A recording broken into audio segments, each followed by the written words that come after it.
Shalom, shalom. This is just going to be a follow-up to Revelation 17 and 16, going into the 10 horns and the beast, hating the whore and destroying her. I made a couple videos, I believe last week, going into that. Now, before I get started, I just want to give all praises, glory, and honor due unto Yahweh, Bahashem, Yahweh Shai, Bahashem, Rakaha Chodash, and double honors to the apostles and elders of Great Millstone that rule well and that do teach well and that have taught me this truth to you. I say shalom. Shalom unto the hopeful elect. Alright, so I just wanted to read this headline here. It was posted yesterday, January 21st, 2025. It's from RT.com. It says, Zelensky says U.S. doesn't care about EU, the European Union. Ukraine's Vladimir Zelensky has raised concerns over U.S. commitment to Europe and urged stronger EU defense efforts. Boy, oh boy. And I'm going to just say this. We're seeing the relationship between the United States and NATO and the EU. For the most part, the EU and NATO, they feel undermined by America, especially the EU.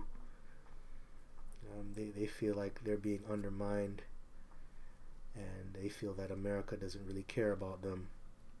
And you know, this is, you know, we know that these different European nations that are a part of NATO and the EU, they don't really care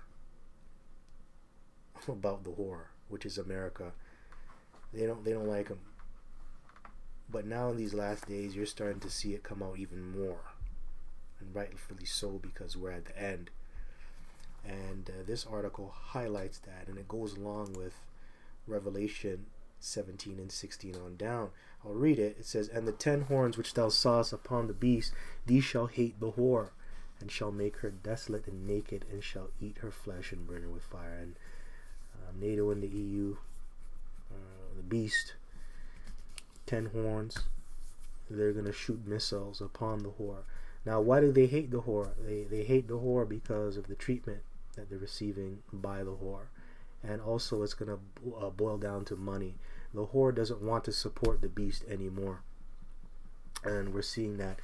And I have proof, because when you watch these different experts, they're talking about that. Like this man here, the man that you see on the left, his name's Steve Bonta. I believe he's the CEO and founder of The New American here, and that's a channel you can find on Rumble. And it goes into American politics and different topics. And in this video, can a Trump presidency prevent World War III? And this man here is you know, coming up with solutions and just talking about, you know, if I were Donald Trump, I would do these things to prevent World War III and to put America in a better position. And you know what he said? He said he would cut ties with NATO and these different European countries, and also not get involved with these unnecessary alliances. And he also talked about Ukraine being an unnecessary alliance. Well, he didn't say it that way, but he said that we need to stop giving Ukraine all this money, right? And look who's talking, man. Zelensky, the leader of Ukraine. So, yes, that's how America feels. That's how these experts and these people in power feel. They feel like it doesn't benefit them to be a part of NATO and the EU. They look at NATO and the EU as freeloaders. So that's going to lead. That's why I mean, the beast and the 10 horns hate the whore. It's because they're being undermined, and it's really a money issue. A money issue. And ultimately, at the end of the day, the Lord put it in their hearts to hate the whore. So yes, the Lord is in control. So verse 17, for the Most High have put in their hearts to fulfill his will and to agree and give their kingdom unto the beast until the words of the Most High shall be fulfilled. Right, Habakkuk 2 and 3. For the vision is yet for an appointed time, though it tarry, wait for it. Right? Verse 18, and the woman which thou sawest in that great city which reigneth over the kings of the earth, the woman being America, the whore that sitteth on the beast, the whore that sitteth upon many waters. That's that great city. And they're ruling. They're the world's hegemon. They're the world's greatest superpower right now. So it says here, Ukraine's Vladimir Zelensky has raised concerns over U.S. commitment to Europe and urged stronger EU defense efforts. Ukraine's Vladimir Zelensky has said that the United States does not prioritize Europe as a top concern and urged European countries to bolster the defense efforts. Speaking at the World Economic Forum in Davos on Tuesday, he highlighted the need for Europe to take a more active role in its own security, especially in light of shifting U.S. foreign policies. Zelensky raised concerns about Washington's view of its relationship with Europe, arguing that Europeans see the U.S. as an irreplaceable ally, especially during wartime. Yeah, and that's right, because they're the hammer of the earth, right? Babylon, aka America, the whore is a hammer. Oops. Jeremiah chapter 50, verse 23, how is the hammer of the whole earth cut asunder and broken? How has Babylon become a desolation among the nations? Okay, this is talking about America, the Babylon of today. And what is a hammer? A hammer is a weapon. And they're the hammer of the earth.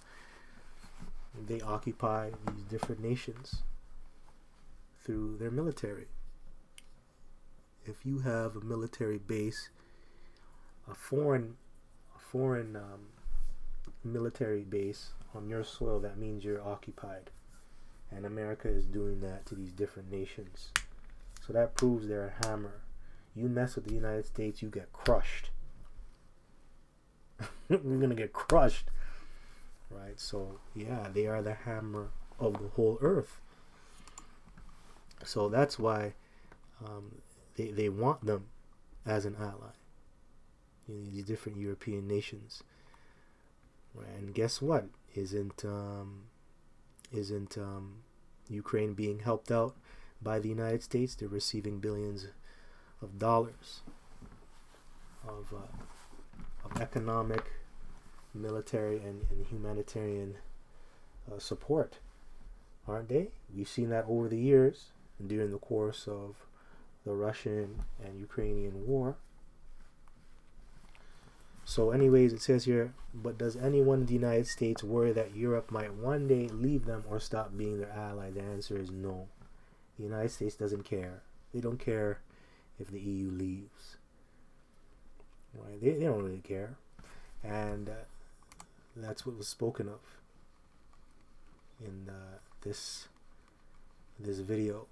A lot of experts that come out of America are talking like that. Man, it doesn't matter. We don't care if the EU leaves. We should leave them.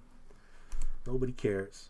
And he's right. The answer is no. Washington does not believe that Europe can bring them anything truly significant, he added. The Ukrainian leader also referenced comments made by U.S. officials at the Asia Security Summit last year, saying that representatives of the then Biden administration had openly admitted that Europe was placed third in strategic priority following the Indo-Pacific region and the Middle East. And you don't want to be third place. Third place isn't good. You want to be first, man. So yeah, these are the people that are in power, that control the United States. They don't see Europe as a priority.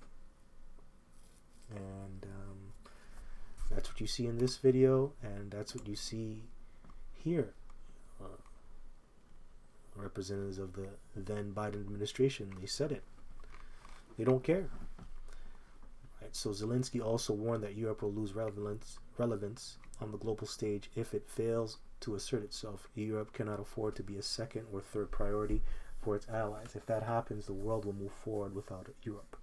And it will be a world where it will not be comfortable to live, he said. Since the escalation of the Ukraine conflict in 2022, the U.S. Congress has provided roughly $175 billion in military, economic, and humanitarian assistance to Kiev. Trump has repeatedly promised to end the conflict between Moscow and Kiev within 24 hours of retaking office. During his inauguration day on Monday, he joked that he had half a day left. To fulfill his promise, his nominee for envoy on the Ukraine conflict, retired Lieutenant General Keith Kellogg, has suggested a peace deal could be brokered within 100 days. Early on Tuesday, U.S. Secretary of State Marco Rubio confirmed that Ukraine will be a top priority for the administration, with work on a ceasefire agreement starting immediately. However, he added that both Ukraine and Russia will have to concede something as part of any deal. Now, check this out. During his first term, Trump frequently accused European nations of freeloading off of American military might and underspending on defense, with Germany often singled out for criticism. Yeah, because Germany is a strong country that's a part of the EU. And that's why when you go into Daniel, the second chapter, it talks about part iron and part miry clay. And that's the EU. The EU deals with economics, right? And when you go back into ancient Rome, that's how it was set up. The structure. You had different European nations that were tributary to Rome, but some of them were stronger and some of them were weaker financially. So you're seeing it play out again in this runaround, in this go around, I mean. That's why when you go into Ecclesiastes, the third chapter, it says there is nothing new under the sun, roughly paraphrasing. So all these different nations are coming back into their lot. So yes, you have some of these European nations that are very strong financially and some that are just weaker. And Germany is just set up to be stronger. I believe that country is known for their austerity measures. They're able to get themselves out of debt by their smart plans that they have, their policies. So it says he urged NATO members to meet their existing commitment of allocating 2% of GDP to defense, a benchmark many failed to reach. Yeah, of course they failed, because some of these nations, they're weak. They just can't afford it.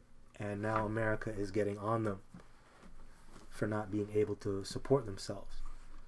So let me just get some precepts. I'm going to start at verse 33. His legs of iron, his feet part of iron and part of clay. So the legs that are iron, it just represents Rome itself, which that would be America, right? Now in the context, this is talking about Rome, but you can compare it to America. So Rome has iron legs, and Rome consists of the Greco-Roman Empire and the Holy Roman Empire. Now the Greco-Roman Empire, it was ruled by Edomites, you so-called white people. And the Holy Roman Empire, it was ruled by Israelites, you Jakes, okay, you Israelites that were acting like heathens, man. It was ruled by you. Okay, it was ruled by you. And when it says part iron and part clay, the Roman Empire, it's talking about the Roman Empire that was weak, the nations that were a part of them that were weak. Because you had these different Edomite nations that were joined on to Rome. They were tributaries, just like what I explained. Right. So some of those nations were strong, some of them were weak. So Rome had to pick up the tab for those weaker nations, and that's what you're seeing now in the EU. Right. America's picking up the tab, and they're tired of it. So like I said earlier, going into Revelation 17 and 16, the reason for the hate is because of the EU and pretty much NATO, being undermined by America, and it boils down to money. That's why they hate the whore. So anyways, let's just jump down to Let's just, to prove that the clay is dead, I'm going to get a precept. This is Habakkuk chapter 2, verse 6. Shall not all these take up a parable against him, and a taunting proverb against him, and say, woe to him that increaseth that which is not his? And that's true, because America, they stole. Well, I'm talking about the so-called white man. They stole America. They stole it from the Gadites. And they go around the world stealing other people's lands and resources. And then on top of that, corrupting the minds of the people. How long? And to him that ladeth himself with thick clay. So the thick clay here is debt. How do we know that? You have to go into the Hebrew. So I'm going to pull it up here. Ibatia, right? Ibatia. And let's see the definition. It says weight of pledges, heavy debts. Yeah. And America itself is in debt. Trillions of dollars of debt. The money is devalued. They even got rid of certain coins in their own economy, right? And and that's what Rome did back then. It was something called coin clipping. Let's see if I can pull that up. And that's one of the reasons why America doesn't want to support these other nations, because they're in debt too. They're in trillions of dollars of debt, printing money out of thin air. Money's not really backed by anything. So they're saying, why do we got to support these other nations when we're not doing too good ourselves? That's fine. And that's the picture here, the beast with the 7 heads and 10 horns. And the modern names, and also going into the ancient names that these nations have. Right. So I just thought I'd just pull up this picture here. Now let's get coin clipping. This is what Rome did. Debasement. A debasement of coinage is the practice of lowering the intrinsic value of coins, especially when used in connection with commodity money, such as gold or silver coins, while continuing to circulate at a face value. A coin is said to be debased if the quantity of gold, silver, copper, or nickel in the coin is reduced. Yeah, so they would take out the metals that are in the coin and replace it with cheaper metals. Or they would just get rid of certain coins in general. Like over here in Canada, what do? They got rid of the penny. Right? They got rid of the penny. I'll just say this, man. Canada is an extension of the United States, in my opinion. It's a separate nation, don't get me wrong. But they follow the same values of Rome and America. I'll just say it like that. Which makes sense because America and Canada come out of Britain too, right? And Britain, man, they follow the Roman ways too. But anyway, that's just me talking. But yes, coin clipping, they do it over here. And also the money itself is not backed by gold or silver. What do you have? You have paper. Before you used to have silver dollars. They took that away. Silver coins and stuff like that. Yeah, man, they don't do that anymore. So the money has been debased. And Rome did this. Ancient Rome did this. That's why it says the Roman Empire. That's an example. In Roman currency, the value of the denarius was gradually decreased over time as the Roman government altered both the size and the silver content of the coin. Originally, the silver used was nearly pure, weighing about 4.5 grams. From time to time, this was reduced. During the Julio-Claudian dynasty, the denarius contained approximately 4 grams of silver, and then was reduced to 3.8 grams under Nero. And who's Nero? Nero made cuts. Nero, we, brothers in the spirit say, starting with our apostles, they say in the spirit that Nero could be Trump, and Trump, he's gonna do some cutbacks, because Trump is a businessman. Why do you think he threatened Canada with that 25% tariff increase? Making cuts, man. You're fired, man. The Apprentice, which that name is demonic. It kind of reminds you of of Star Wars, The Apprentice. That's some demonic shit. But yeah, man, that's Nero, which is Trump, and he's gonna make some cuts, and he's gonna do it to his nation, and he's gonna do it to other nations. And Trump is not gonna be too friendly, which he isn't. He isn't too friendly with these European nations, man. He just called them freeloaders, man. So he's gonna do something about that. Alright, so the denarius continued to shrink in size and purity until by the second half of the 3rd century it was only about 2% silver and was replaced by the argentius. Yeah, okay, that's how it looks. Yeah, there you go, man. So that's just some proof going into that, going into the debt. Heavy debt's thick clay. So we prove that the clay is going into debt. And I just want to jump down. I want to jump down to I'm going to jump down, just get to the point and move on. I think I'll jump down to 41. I'll start at 40.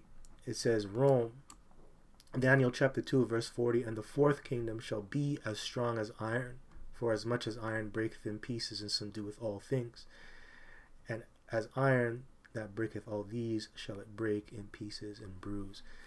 And yes, iron, it's not really a precious metal like how gold and silver and brass is. It's a very strong and hard metal, and really it's used for war. Because when you go back to ancient Rome, look at their military, their weaponry and their weaponry was made out of iron, right? That was the Iron Kingdom. So they were strong. They had a very strong military, and nobody dared to come up against them. And if they did, they got crushed. That's how the United States moves. They're strong like iron. But in the context, this is talking about ancient Rome, right? Ancient Rome was strong. Yeah, the iron is the Roman Empire. They're a very tough and powerful kingdom, and they implemented all the previous kingdoms' military tactics and weapons into their own arsenal, into their own military. Yeah, so they took on the best abilities from the previous kingdoms that were before them.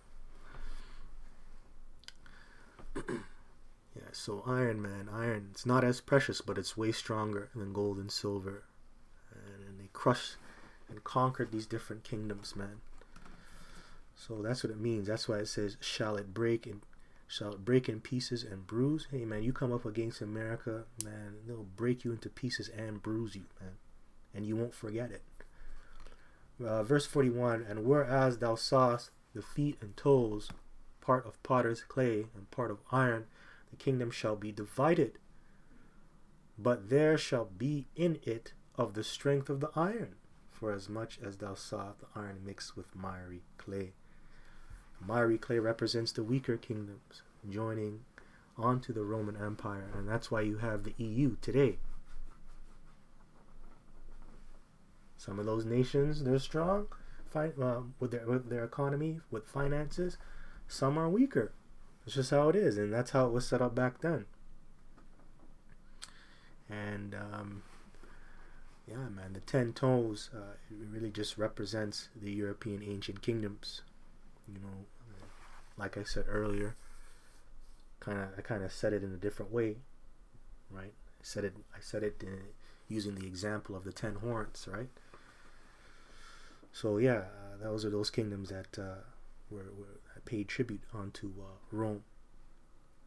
So you're seeing it come up again. Alright, so anyways, let's move on. I don't know, I'm thinking of maybe getting Revelation 13:3, going into the head that was wounded. But anyways, whatever. That's for another time. I'm going to just go to verse 43. It says, and whereas thou sawest iron mixed with miry clay, they shall mingle themselves with the seed of men, but they shall not cleave one to another, even as iron is not mixed with clay. True. And the miry clay represents debt and having a weak economy. right? And that represents the European Union and also Brexit. Because Brexit happened too. Brexit was very serious. Also, America's economy is weaker. Their economy is very weak. Kind of said that earlier, going into Habakkuk 2 and 6, going into the debt. America is trillions of dollars in debt. And then I showed you the metals, the debasement of coins, coin clipping. Yeah, they're taking out certain metals out of their coins. And their military is spread out thin. And that's causing more debt. You know, putting all that money into their military. And you guess what? In the spirit, man, they're Rome, because this all happened to Rome, ancient Rome. So anyway, I just wanted to bring this out. You know, I hope this was edifying. But yeah. Actually, you know what? Let me just finish this. It says, before retaking office in January, Trump reiterated his stance on defense spending, calling on European NATO members to increase their budget to 5% of GDP. He argued that these nations can all afford the higher contributions, highlighting disparities in spending among allies. There you go. So yeah, man, he's saying, man, you guys better pay up, man, because I'm not doing it. And that's Nero in the spirit. But anyways, man, I hope this was edifying. Until next time, just want to give all praises, glory, and honor due unto Yahweh, Bahashem, Yahushai, Bahashem, Rakachadash, and double honors to the apostles and elders of Great Millstone. And Shalom.